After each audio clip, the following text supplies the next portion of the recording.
Nos pasamos la vida entera revisando mentalmente las decisiones tomadas y las que no.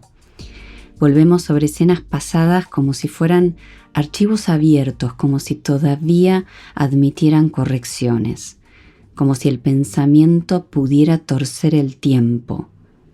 Entonces rehacemos diálogos, cambiamos tonos, imaginamos otros desenlaces, nos decimos: ¿qué tal si hubiera dicho tal cosa?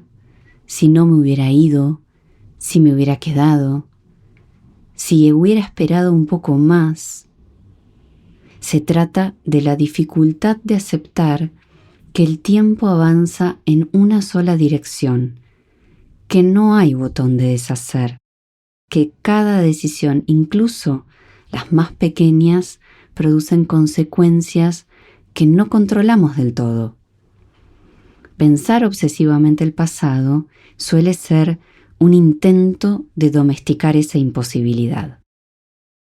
Desde el psicoanálisis, esta insistencia no se explica por un exceso de reflexión, sino por una dificultad para elaborar.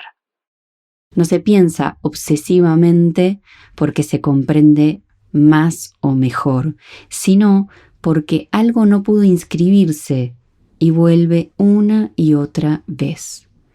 La repetición aparece ahí donde el pasado no logra justamente volverse pasado.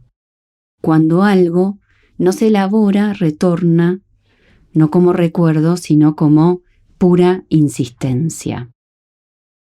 Muchas veces no pensamos para comprender, pensamos para castigarnos.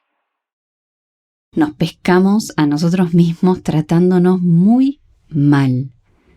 El pensamiento se vuelve un tribunal.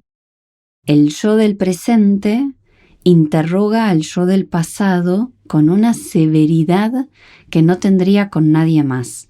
No trataríamos a nadie como nos tratamos a nosotros mismos en ese momento.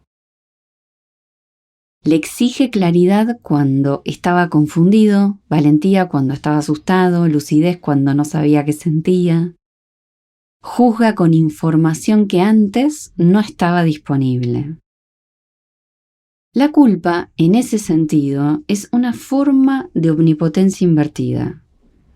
Si yo hubiera sido distinto, todo habría salido bien.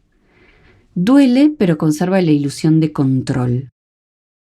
Freud advertía que la culpa no siempre es moral, muchas veces es narcisista.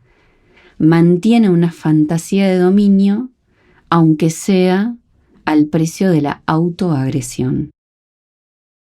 La autoexigencia contemporánea radicaliza ese mecanismo. Se nos exige saber, poder, prever, y cuando esa exigencia no se cumple, el castigo cae hacia adentro.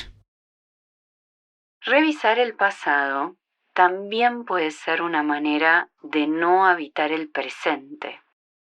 El presente exige algo que el pasado no: decisión, sin garantías. El pasado, en cambio, ya está cerrado, es doloroso, pero es conocido. Pensar lo que pasó una y otra vez puede resultar más soportable que exponerse al vértigo de lo que todavía podría ser. En el amor, este movimiento se vuelve especialmente feroz. Releemos vínculos enteros buscando el punto exacto donde nos equivocamos.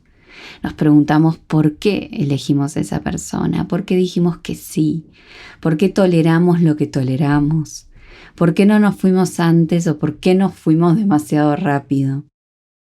Como si hubiera existido una versión correcta de la historia que nosotros arruinamos por torpeza o ceguera. Hay decisiones que no fueron errores, sino intentos. Y hay intentos que, aunque duelan en su resultado, fueron necesarios. No todo lo que termina mal fue un error. El problema aparece cuando el arrepentimiento o el pensamiento se cristalizan, cuando dejan de ser una pregunta y se vuelven condena. Ahí el pasado deja de ser historia y se convierte en una especie de prisión.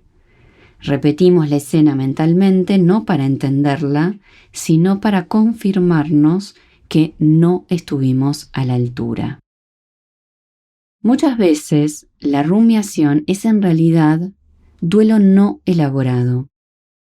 Duelo por lo que no fue, por lo que no pudo ser, por la versión de nosotros mismos que imaginamos posible. Nos cuesta soltar esas fantasías porque soltarlas implica aceptar una pérdida. Elegir no es encontrar la opción perfecta, es asumir que al elegir algo dejamos otra cosa atrás. No hay elección sin pérdida ni garantías. Sin embargo, vivimos en una cultura que promete lo contrario.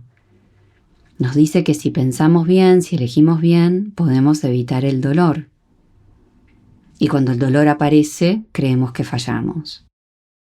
Pero la vida no es una secuencia de decisiones correctas o incorrectas, sino una trayectoria hecha de procesos y transformaciones que solo se vuelven legibles a posteriori. Una decisión no define una vida, abre un proceso. Y todo proceso implica desvíos, ajustes y nuevas configuraciones. Muchas rumiaciones nacen cuando intentamos forzar una coincidencia que ya no existe, ya sea con una persona, con un proyecto, con una versión anterior de nosotros mismos. Revisamos el pasado buscando el instante exacto en que todo se arruinó. Pero a veces ni siquiera hubo un instante, hubo un desplazamiento gradual que solo se volvió visible después. El tiempo no es una superficie que pueda reescribirse, es un proceso que nos transforma mientras lo atravesamos. El yo que decidió no es el mismo que hoy evalúa.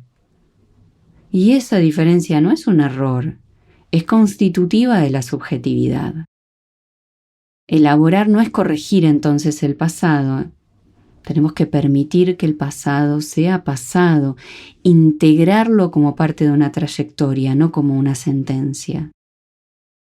Quizás el verdadero gesto no sea revisar infinitamente lo que fue, sino aceptar que no podemos vivir todas las vidas posibles, que no existe una biografía impecable, que ninguna decisión nos garantiza inmunidad frente al dolor. Aceptar eso hace de la vida algo más respirable, porque cuando dejamos de exigirle perfección al pasado, también dejamos de exigirnos perfección a nosotros mismos. Trata de dejar de vivir en permanente estado de corrección imaginaria. Te lo voy a decir. La vida, aun con sus desvíos y sus pérdidas, merece ser vivida hacia adelante.